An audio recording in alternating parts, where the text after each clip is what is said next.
कुछ दिन इसी तरह हंसी खुशी बीत जाते हैं। मयंक अभी शांत था। अद्विक और अवंतिका की पहली नजर मयंक पर बनी हुई थी। उस दिन के बाद मयंक ने कभी सोफिया से मिलने की कोई कोशिश नहीं की। अभी मयंक का पूरा ध्यान अपने काम पर था। इस बीच अवंतिका की तबीयत खराब रहने लगी। उसे कमजोरी होने लगती थी। वन डे सूर्यवंशी निवास, डाइनिंग रूम सीन। अवंतिका और पूनम सबको नाश्ता सर्व कर रही थी। जब अवंतिका अद्विक के पास सर्व करने आई तो उसको चक्कर आने लगे और वो वहां गिर गई।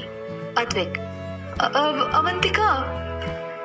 अद्विक अवंतिका को अपनी गोद में उठाकर रूम में ले जाता है। घर के सभी लोग हॉल में परेशानी से इधर उधर घूम रहे थे। पूनम गायनेकोलॉजिस्ट है, अवंतिका का चेकअप कर रही थी। अवंतिका का चेकअप करने के बाद पूनम नीचे आती है और अद्विक से कहती है, कमर कस लीजिए अद्विक, आपकी जिम्मेदारी बढ़ने वाली है। क्या हुआ भाभी, अवंतिका ठीक तो है? अवंतिका बिल्कुल ठीक है और वो माँ बनने वाली है।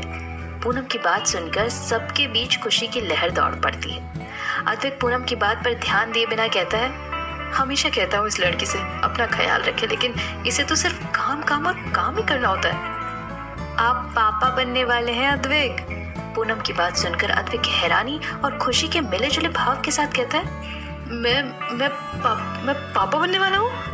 पूनम हाँ में सिर हिलाती है तो अद्विक उसका हाथ पकड़कर उसे गोल गोल घुमाने लगता है। सब अद्विक को बधाई देते हैं। अद्विक दौड़ के अपने कमरे में चला जाता है। Advik room scene. Avantika bed से टिककर बैठी हुई थी। उसके चेहरे पर एक सौम्य मुस्कुराहट थी। आज उसके चेहरे का नूर ही अलग था। शायद ये माँ बनने की खुशी की वजह से आज उसका चेहरा चमक रहा था।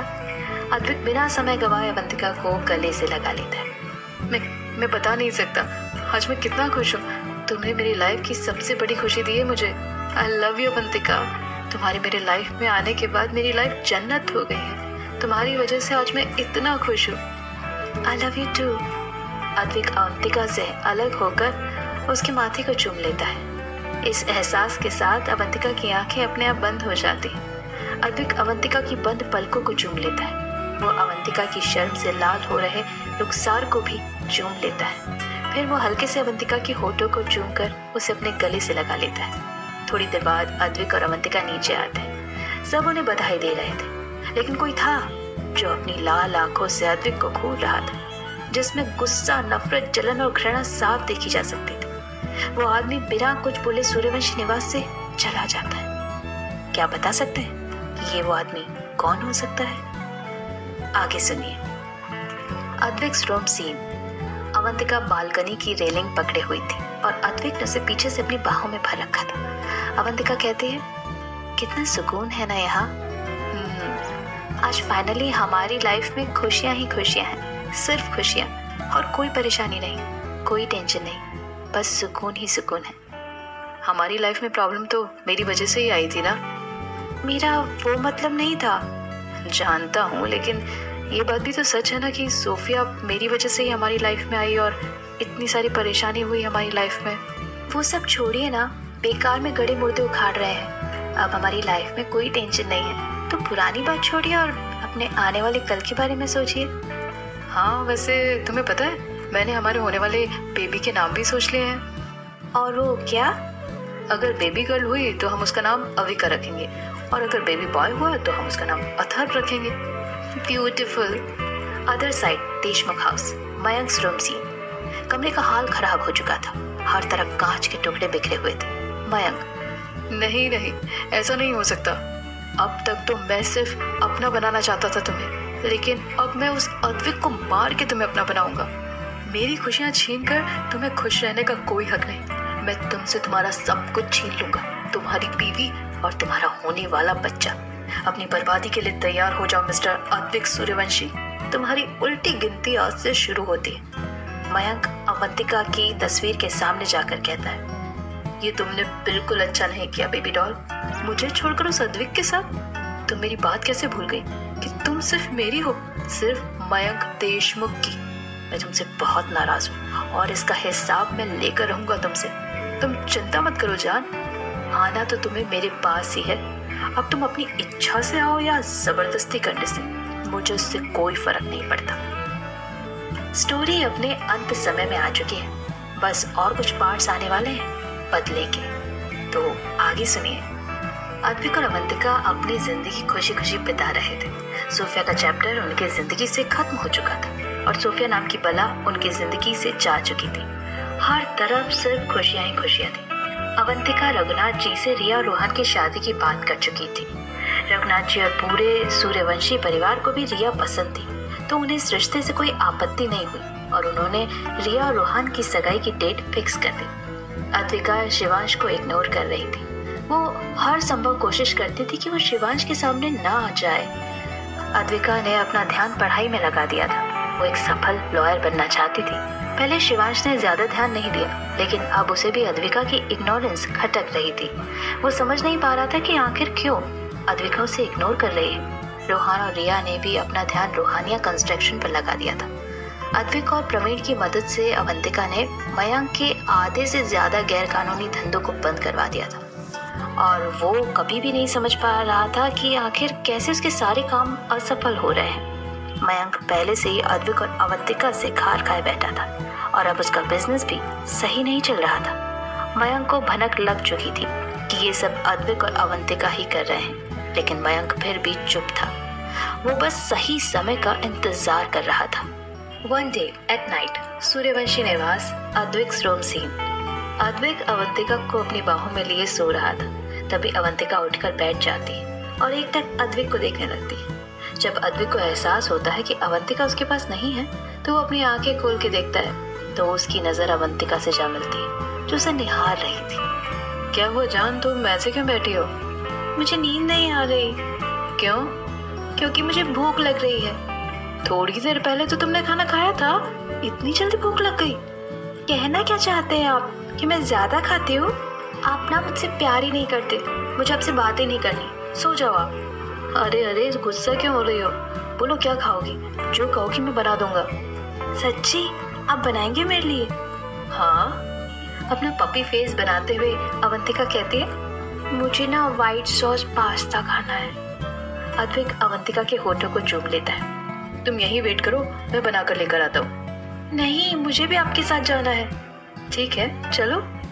अद्विक और अवंतिका किचन में चले जाते हैं। अवंतिका किचन के दीवार से टिककर अद्विक को पास्ता बनाते हुए देख रही थी। वहीं अद्विक भी जल्दी से पास्ता बनाकर अवंतिका को देता है। अवंतिका बहुत ही इत्मीनान से अपना पास्ता खत्म कर रही थी, तो वहीं अद्विक प्यार से अवंतिका को निहार रहा था। प्रेगनेंसी की वजह से अवंतिका को हमेशा कुछ न कुछ खाने की क्रेविंग होती रहती थी और अद्विक हमेशा अवंतिका की हर डिमांड को पूरा करता था। Next day city hospital. Advik और अवंतिका के रूटीन चेकअप के लिए हॉस्पिटल आए हुए थे, जहां उन्हें पता चलता है कि अवंतिका को ट्विंस होने वाले हैं। अद्विक, डॉक्टर मेरी वाइफ और दोनों बेबी ठीक तो है ना? कोई कॉम्प्लिकेशंस तो नहीं है ना? डोंट वरी मिस्टर सूर्यवंशी, आपकी वाइफ और आपके दोनों बेबी बिल्कुल ठीक है। अद्विक और अवंतिका डॉक्टर से बात करके हॉस्पिटल से निकल जाते हैं। हॉस्पिटल के बाहर अवंतिका को एक पानी पूरी वाला दिख जाता है। अद्विक से पानी पूरी खाने की डिमांड करने लगती है अवंतिका।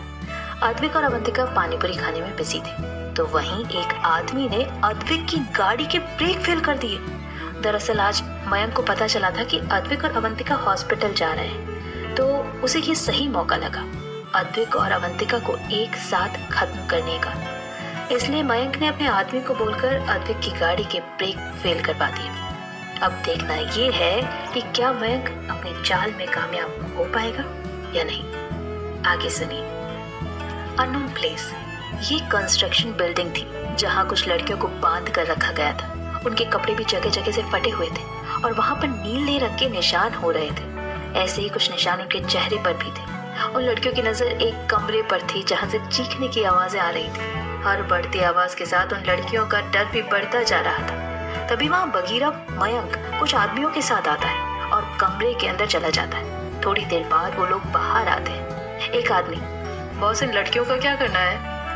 आधे घंटे बाद शेख साहब आएंगे, ये लड़कियां उन्हीं को बेचनी है। तुम आलिया को बोलकर सबको तैयार करवा दो। दूसरा आदमी, जी भाई।